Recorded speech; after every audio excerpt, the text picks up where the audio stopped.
Yes guys, welcome back to another video. Welcome to the George Benson football channel for your Thursday morning Chelsea news video. It might be the international break, but there is still a lot of Chelsea stuff to be going through. We're going to break down Chelsea's Champions League squad in this video. There's some interesting things in there. I've got some questions and I'm going to talk about it all with you guys. Make sure you're subscribed to GBFC. Still posting every single day, even though it's the international break. Obviously with a club the size of ours, the world champions, there is always something to talk about.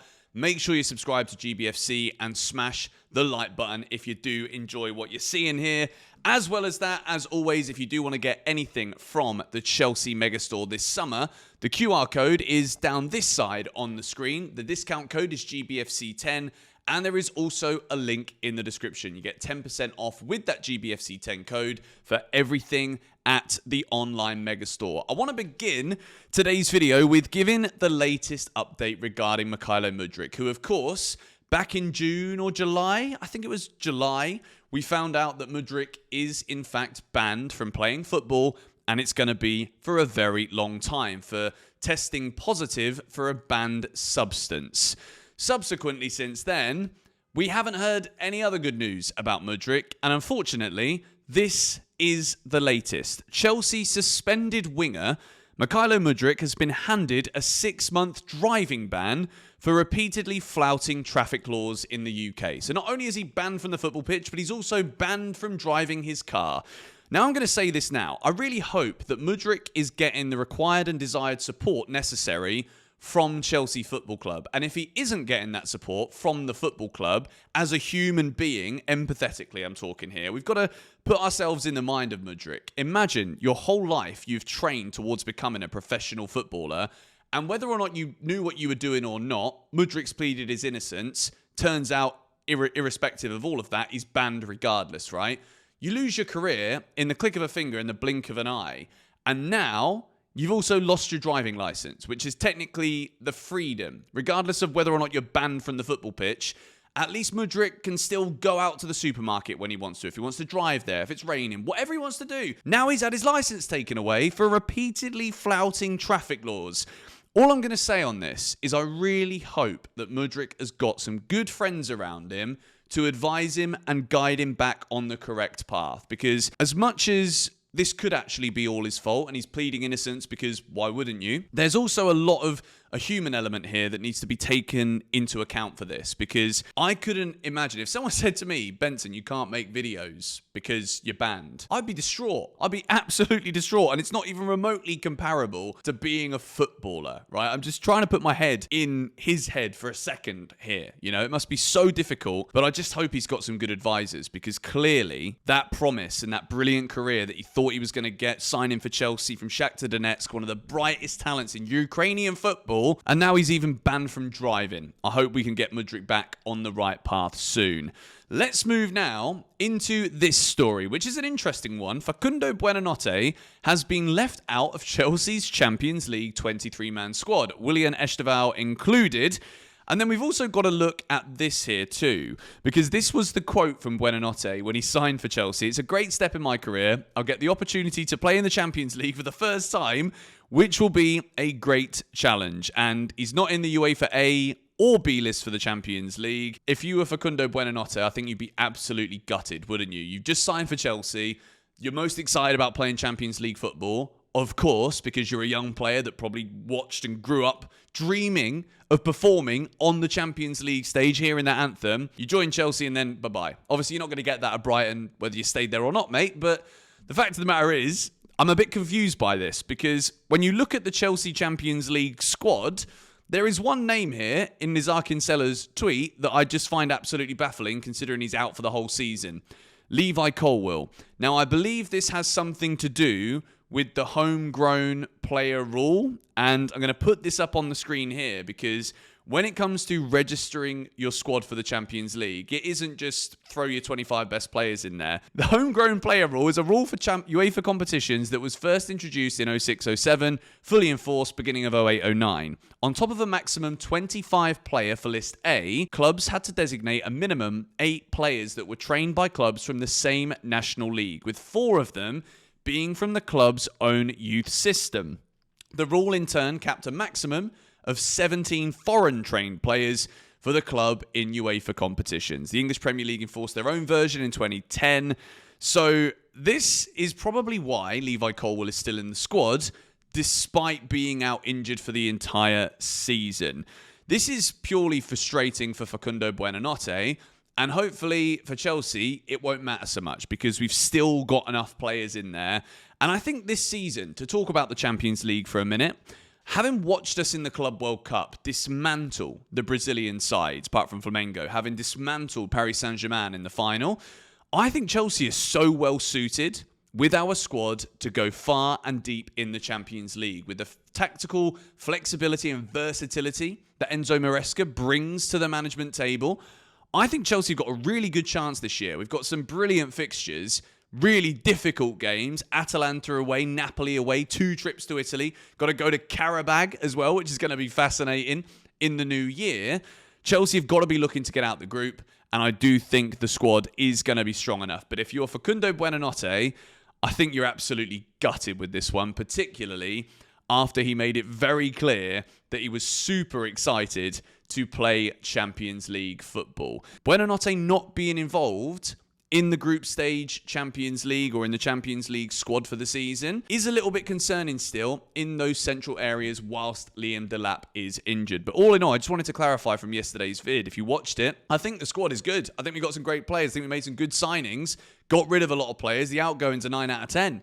But I do think we're still a little bit short across the pitch in some areas when it comes to quality. So, talking of strikers, which we did a lot of in yesterday's video, Strasbourg striker Emmanuel Emegha is seen internally by Chelsea as a player that could play for them soon or in the Premier League. The decision to recall Guiu was also taken with Emegha's future development in mind. So Chelsea here, we know that with Blueco, buying for Strasbourg, buying for Chelsea, such as Julio Enciso, who's gone to Strasbourg. The idea is that he could end up at Chelsea. Whenever you see Strasbourg signing someone now, if these players just rocket to the top, then you can expect Chelsea to be in the reckoning to bring them to the club. Now, obviously, if you're a Strasbourg fan, you're never going to really like this because you're never at the forefront of, like, if a player's doing really well, they might just be sold immediately to basically the same people. But Emmanuel Emegha could end up being a Chelsea player, and I can see it, right? Because the UEFA restrictions that we spoke about yesterday that inhibited Chelsea from making those extra signings towards the end of the transfer window, these also will be in play next summer too. So when it comes to signing players next summer, hopefully, with Quenda coming in, Kendry Pyers coming in next summer too, Mike Penders as well, Mamadou Sarr and Sulmino, you can already kind of see that there's enough quality with the players that we've sent out on loan this season that we might not need to dip into the market massively next season. And if Chelsea do really well next year or this season, hopefully come next summer, we don't have to sell a big name, big money player such as a Cole Palmer, a Caicedo and Enzo Fernandez. I really don't want that to happen. I think we've got a great core in the squad right now. And with players like Emmanuel Emegha at Strasbourg, I've seen quite a bit of him. Looks like a really tidy, neat striker. And another season of development at Strasbourg, maybe. Chelsea might take him from there next year. So with Marc Guiu, João Pedro, and Liam Delap being the options this season, when Delap comes back, we've got enough in there. For now, hopefully, Marc Guiu and João Pedro can do the job. Now then, another interesting story that came up at the end of the window but didn't really gather too much traction was Andre Santos. Andre Santos turned down a salary base of 8 million from Al Qadsiya, around 5 times more than he earns at Chelsea. Al Qadsiya, who belonged to Aramco, the country's oil state company, offered 60 million to Chelsea. If this is true, I'm delighted that Chelsea said no to this because Andre Santos is a prime example of those players that we send out on loan, be it to Strasbourg or in Anselmino's case, we send him to Borussia Dortmund. Andre Santos is one of those players who did so well enough to be able to be involved in the Chelsea setup.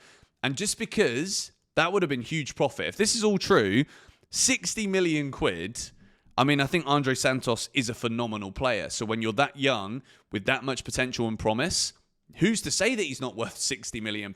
You know what I mean? So Chelsea saying no to this is great. But also Andre Santos turning this down, $8 million a year, which is 5 times more than he's getting at Chelsea. I think Santos is the real deal. I think he's going to have a really bright future at Chelsea.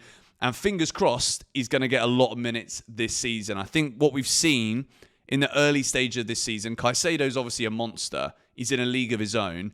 Enzo Fernandez, stats-wise, is doing okay. Does look a little bit tired. He's on holiday right now. He's not playing for Argentina. Still think there's a lot of minutes to come for Santos, and he's in the Champions League squad as well. We move Ben Chilwell after joining Strasbourg. This is heartfelt. Chelsea fans, firstly, thank you. We won the Champions League together, made a bond like I'd never have imagined, and I met brothers for life on and off the pitch here. You helped me through the tough times, injuries, personal life, and gave me the best moments of my life.